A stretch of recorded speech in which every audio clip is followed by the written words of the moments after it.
Siya yung katuwang ko dito sa bahay habang wala si Kuya Buds or saan ba sila pupunta. Ganun. Wala dito, basta kung wala si Kuya Buds dito, siya yung katuwang ko dito sa pag-aalaga kay Jono. Magluluto, maglinis ng bahay. Ano pa ba? Kasama ko rin siya sa pag-workout. Yun. Pinapainom na ng gamot. Tapos, siyang kumain, no? Tapos nang kumain si Patrick at uminom ng gamot. So, siguro ngayon, silipin mo nga. Dito lang sa may bintana. Dali. Yan, sisilipin po ng pamangkin natin yan. Natutulog na ba siya? Sige, sabihin mo, anong ginagawa niya? Wala siya dito. Nasa CR guro yun. Ayun, wala si Patrick sa pahingahan niya. Feeling ko nag-CR yun. Si Patrick? Ay, ayun. Ayun. Nakita ng lods ko or pamangkin ko si Patrick na kakakain lang po. Tapos uminom siya ng gamot, no? So, ayun. Yan, si Lods pala, tumutulong yan sa pagluluto dito sa bahay.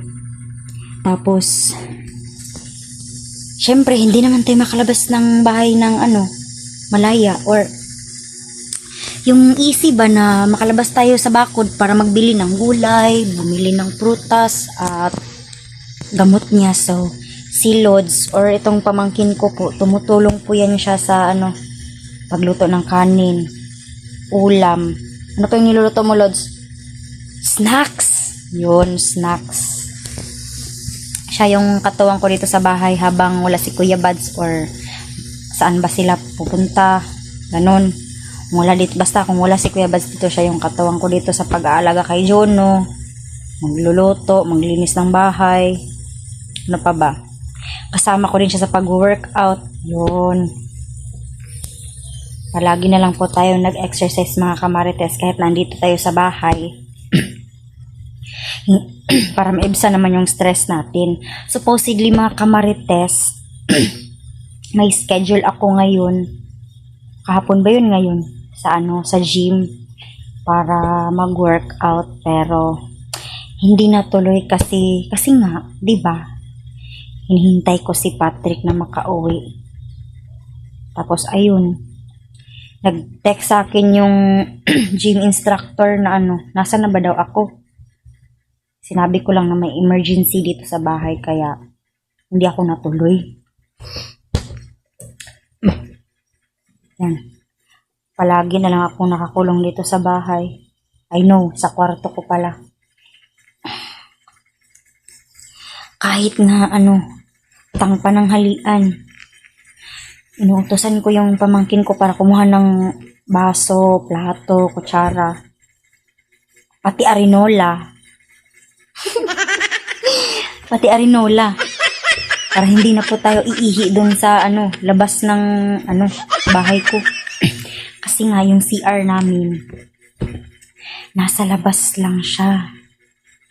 Kaya kapag lumabas ako dito sa kwarto, makakalabas ako sa buong bahay. Yun. Kaya dito na ako kumakain. Tingnan nyo naman,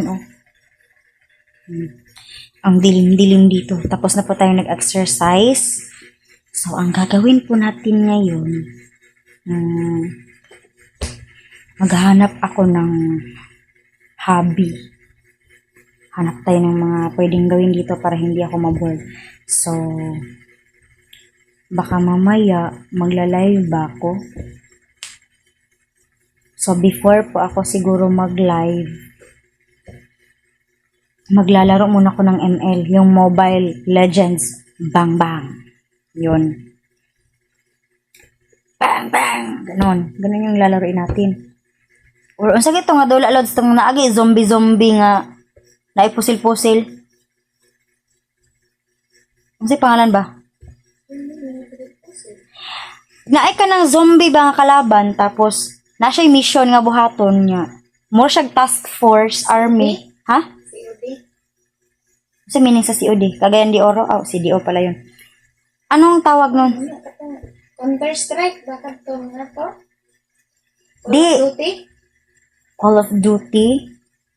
Call of Duty. No. Yung Call of Duty is ano yun? Ang kalaban niya is kapwa mga ano. Paki-comment down below mga kamarites kung ano yung pwede kong laruin. Kung hindi tayo maboard. Maboard pala.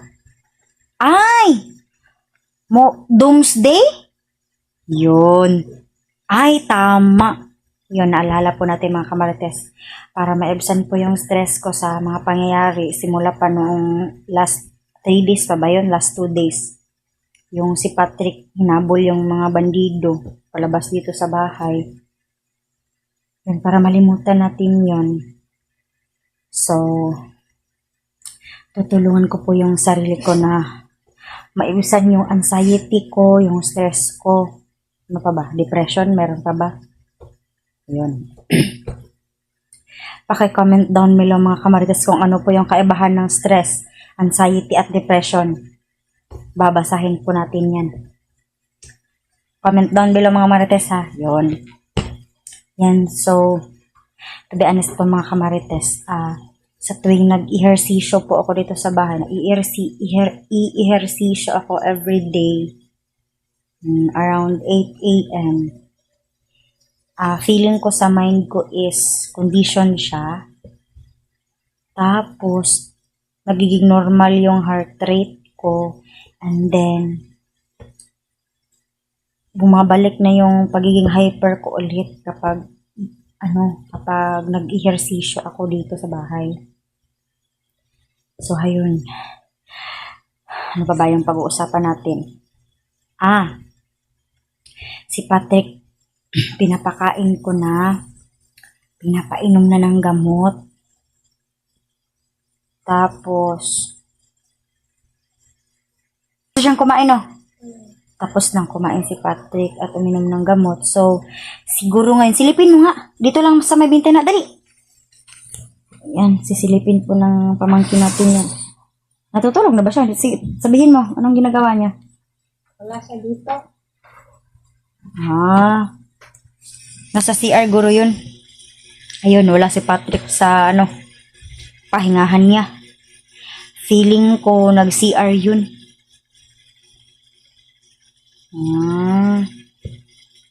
Ikaw na lang din maghugas mamaya ng pinagkainan niya ha. Ayun. Eto si Lods. Mabait yan.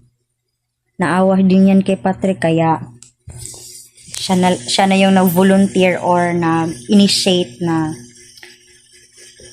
maghugas ng pinggan muna. Kasi kitang-kita niyo naman sa mga past videos namin na si Patrick yung palaging naghuhugas ng pinggan. Saan ang Tagalog na manghinis, Lods? Naglilinis ng mga kaldero. Yun. So, si Lods muna yung gagawa ng mga dating ginagawa ni Patrick. Yan. So, siguro, hindi ko na lang muna sasamukin si Patrick sa kanyang kinalalagyan ngayon. Pagpahingahin ko muna siya ng husto para makabawi siya ng lakas. Siguro gagalingan si Patrick mga feeling mo, Lods, ilang araw? 10 days? 1 week. Masobrahan naman yata ako 1 week daw. Sa tingin ko naman mga 2 weeks. 2 weeks ba? Basta hindi po tayo marunong mag-estimate mga kamarites. Basta ang masasabi ko lang ngayon is may may mga sakit sa kalawasan itong si Patrick siguro. Saan ang Tagalog sa yung mga bunog, Lods? Basa. Oo, siguro. Kasi hindi na yun makapagsalita sa mga past vlog ko na kahapon ba yun na vlog? Oo, kahapon na vlog. Feeling ko madami yung pasa, sakit sa katawan. Sakit-sakit sa kasukasuhan. Ganun ba yun? Madami siyang putik sa katawan, sa mukha, sa paa. Wala na siyang paa lang paa. Wala na siyang kahapon. Nakita ko. Hindi naman ako masyadong lumapit. Feeling ko, nagkaputik-putik yung paa niya. Wala siyang sapatos or tsinelas man lang. Ay, oo, wala nga siguro. Babalikan ko na lang yung video ko kung may sapatos ba yun. Sabihin nyo nga sa akin mga kamarites kung may sapatos ba yun o wala. So, ayan. Magla-live siguro tayo mamaya mga kamarites. Magmarites tayo mamaya. Kaya abangan nyo ulit yung pagbabalik ko. Yan. Matutulog muna tayo mga kamarites kasi tapos na po akong nag-lunch. Bye-bye muna.